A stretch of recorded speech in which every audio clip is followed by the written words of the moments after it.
मित्रांनो, English grammar यातील एक महत्त्वाचा टॉपिक म्हणजे टाइप्स ऑफ क्वेश्चन्स हे आपण आता शिकणार आहोत. टाइप्स ऑफ क्वेश्चन्स हे दोन प्रकारचे आहेत, WH क्वेश्चन्स आणि दुसरा आहे व्हर्बल म्हणजेच येस नो क्वेश्चन. यालाच येस नो टाइप क्वेश्चन असंही म्हणतात. पहिला प्रकार WH क्वेश्चन्स याची माहिती आपण घेऊया. याचा अर्थ आहे माहिती विचारणारे प्रश्न. म्हणजे जे WH वर्डने सुरू होणारे शब्द असतात, ज्या प्रश्नांची सुरुवात WH शब्दांनी होते त्यांना WH क्वेश्चन असे म्हणतात. या प्रश्नांचे उत्तर हो किंवा नाही मध्ये देता येत नाही, तर काहीतरी माहिती द्यावी लागते. या प्रश्नाची रचना याप्रमाणे असते. WH वर्ड, त्यापुढे ऑक्झिलरी व्हर्ब असतं, त्यानंतर सब्जेक्ट, त्यानंतर मेन व्हर्ब आणि मग शेवटी असतं क्वेश्चन मार्क. आता हे बघूया WH वर्ड, त्यांचा अर्थ, ची उदाहरणे आणि एक्झाम्पल्स. तर सर्वात आधी आपण बघूया व्हॉट या शब्दाचा अर्थ आपल्याला माहीतच आहे काय. याचे वाक्य व्हॉट आर यू डुईंग, तू काय करत आहेस. त्यानंतर WHO हू, याचा अर्थ आहे कोण.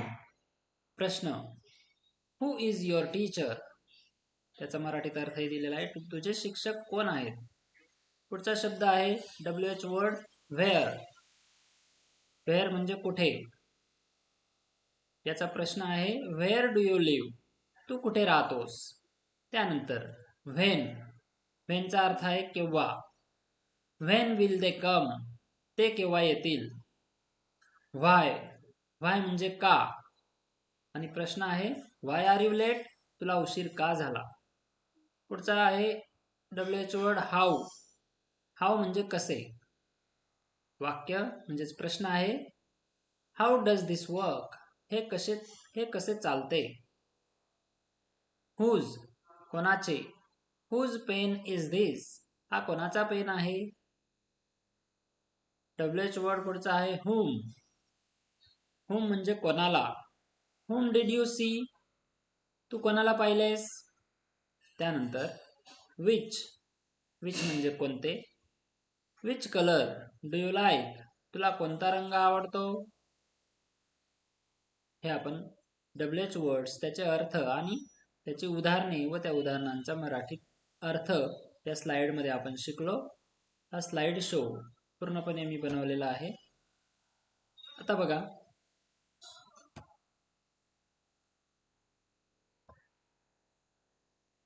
पुढील स्लाइड आहे व्हर्बल क्वेश्चनची.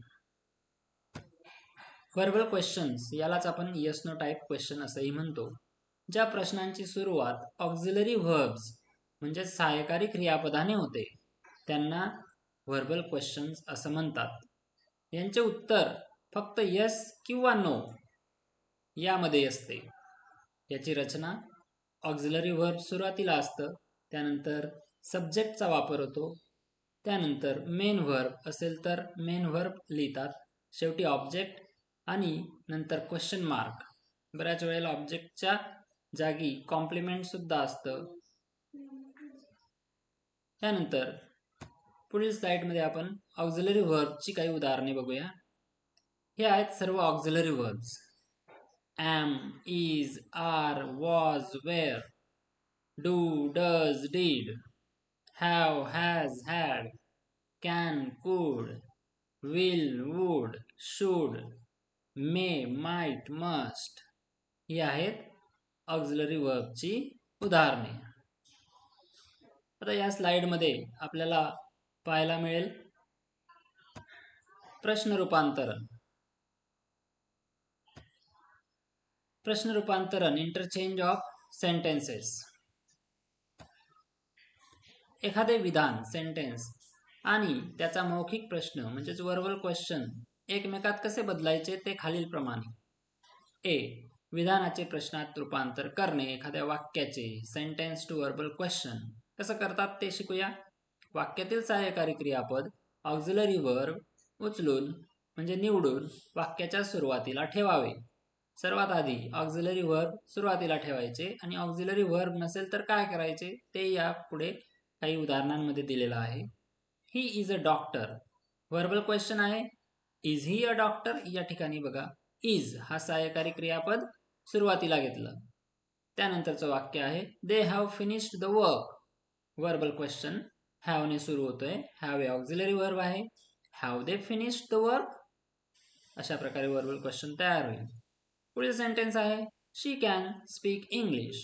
मग सुरुवातीला काय येईल? Can. Can she speak English? शेवटी क्वेश्चन मार्क. पुढील वाक्य आहे यू लाईक मँगोज. आता इथे ऑक्झिलरी व्हर्ब नाही, डायरेक्ट मेन व्हर्ब आहे. तर मग ऑक्झिलरी व्हर्ब कोणता निवडणार? तर बघा लाईक कोणताही जो व्हर्ब असतं त्या व्हर्बला जर एस लागलेला नसेल, त्याचं मेन फॉर्म मध्ये व्हर्ब असेल आणि ते वर्तमान काळी व्हर्ब गृहीत धरलं जातं,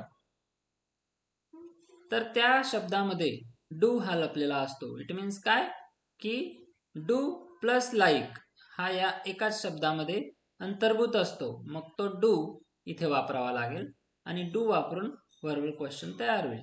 डू यू लाईक मँगोज? असा व्हर्बल क्वेश्चन तयार होईल. He went to school. इथे डीड लपलेला आहे म्हणजे काय? आता हा जो वेंट आहे गोचा पास्ट टेन्स आहे. गो, वेंट, गॉन असे 3 रूप आहेत या V1, V2, V3. त्यापैकी हा वेंट आहे. वेंट म्हणजेच काय? वेंट मध्ये डीड लपलेला असतो. मीन्स डीड प्लस गो बरोबर वेंट तयार होतो. म्हणजे हा पास्ट टेन्स आहे. याच्यामध्ये डीड ऑलरेडी अंतर्भूत आहे. तर बघा डीड सुरुवातीला लिहिला, त्यानंतर ही गो टू स्कूल असा व्हर्बल क्वेश्चन तयार होतो. पुढील स्लाइड आहे ती म्हणजे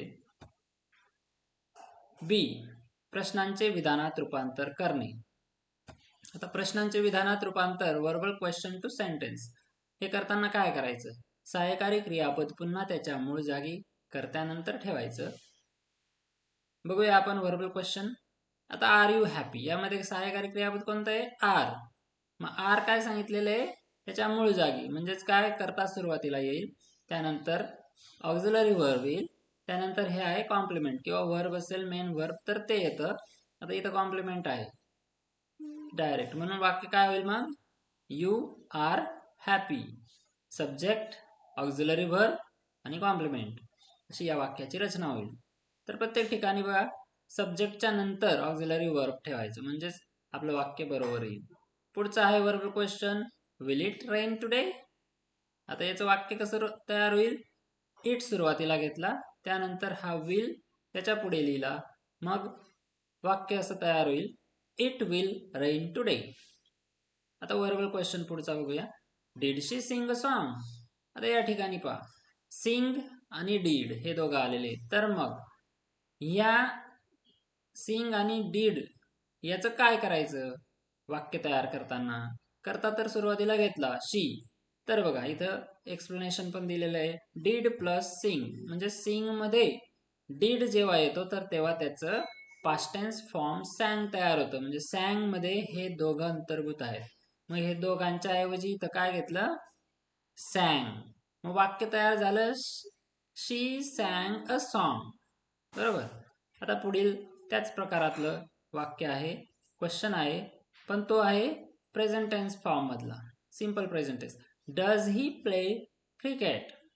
बघा इथं प्ले आणि डज आलेला आहे. प्ले आणि डज मिळून काय तयार होतो? प्लेज. मग आपण त्या दोघांचा मिळून एक शब्द बनवला प्लेज. मग तोच वाक्यात आपण वापरणार. सुरुवातीला येईल ही प्लेज क्रिकेट. आता या ठिकाणी एक निदर्शनास आलं असेल तुम्हाला बघा, या ठिकाणी आर, विल, डीड, डज हे वाक्याच्या सुरुवातीला होते म्हणून यांचं पहिलं अक्षर आलंय कॅपिटल. परंतु याच्यामध्ये आता कर्ता सुरुवातीला आला, तर जो शब्द सुरुवातीला ज्या शब्दाने वाक्याची सुरुवात होते तर त्याचं पहिलं अक्षर कॅपिटल लिहितात. मग इथं बघा वाय, इटचा आय, शीचा एस आणि इथं हीचा एच हे सर्व कॅपिटल आहेत आणि मध्ये गेले वाक्याच्या हे शब्द म्हणून हे काय झाले? स्मॉल लेटर्स झाले. तर अशा प्रकारे आपण प्रश्नांचे विधानात रूपांतर कसे केले जाते ते शिकलो. पुढे सराव संच दिलेला आहे, प्रॅक्टिस सेट. हे आपल्याला स्वतःला सोडवायचे आहेत. सोडवून पाहायचे. याच्या एक्सप्लेनेशनमध्ये डिस्क्रिप्शनमध्ये मी याचे उत्तरही देऊन देईल, पण आपण स्वतः आधी सोडवण्याचा प्रयत्न करा. पुढील वाक्यांचे व्हर्बल क्वेश्चन्स मध्ये रूपांतर करा. सेंटेन्स आहे she is reading a book. Hint दिलेली आहे, इज सुरुवातीला घ्यायचा. सुरुवातीला इज येईल, मग शी कुठे जाईल आणि त्याचा स्मॉल येईल का कॅपिटलच राहील या आधी आपण चर्चा केलेलीच आहे. तर याचं आपल्याला कशात रूपांतर करायचं आहे, व्हर्बल क्वेश्चन मध्ये. सेंटेन्स दुसरा आहे दे वर प्लेइंग फुटबॉल. सुरुवातीला वेअर घ्यायचा. या वाक्यामध्ये यू हॅव अ कार, याच्यात हॅव सुरुवातीला येईल. पुढील वाक्यामध्ये राहुल वर्क्स हार्ड, यामध्ये तुम्हाला एकही सहाय्यकारी क्रियापद दिलेलं नाहीये. तर मग बघा एस लागलेला असेल तर त्याच्यात डज अंतर्भूत असतो. तर बघा या ठिकाणी वर्क्स या शब्दामध्ये डज वापरायचा आहे. यामध्ये तो असतोच. डज प्लस वर्क म्हणजेच वर्क्स तयार होतो. इथे वी वन द मॅच. आता इथं वन हा सिंपल पास्ट टेन्स फॉर्म आहे, विनचा पास्ट टेन्स आहे. मग विन प्लस डीड यामध्ये आहे, तर डीड सुरुवातीला येईल. त्यानंतर त्याचा डीड बाहेर काढल्यामुळे याचा फक्त वन मधून डीड राहील, नाही वन मधून विन राहील. लक्षात. चला पुढील स्लाइड बघूया. या पुढील स्लाइड मध्ये काही छोटेसे 3 प्रश्न आहेत. या प्रश्नांचं साध्या विधानांमध्ये सेंटेन्सेस मध्ये रूपांतर करायला सांगितलंय. व्हर्बल क्वेश्चन आहे कॅन यू स्विम. मग सहाय्यकारी क्रियापद कुठे जाईल, हा कर्ता आहे तो कुठे जाईल, त्यांची जागा बदलून कसं वाक्य तयार होईल, सेंटेन्स तयार होईल ते आपल्याला बनवायचं आहे. पुढील वाक्य आहे verbal question was he tired, आणि लास्ट आहे डू दे लाईक म्युझिक. अशा प्रकारे आपण आता क्वेश्चनचे प्रकार शिकलो. कोणते प्रकार आहेत ते, WH क्वेश्चन आणि व्हर्बल क्वेश्चन. व्हर्बल क्वेश्चन म्हणजेच त्याला आपण आणखी काय म्हणतो, yes no type question. Thank you for watching this video.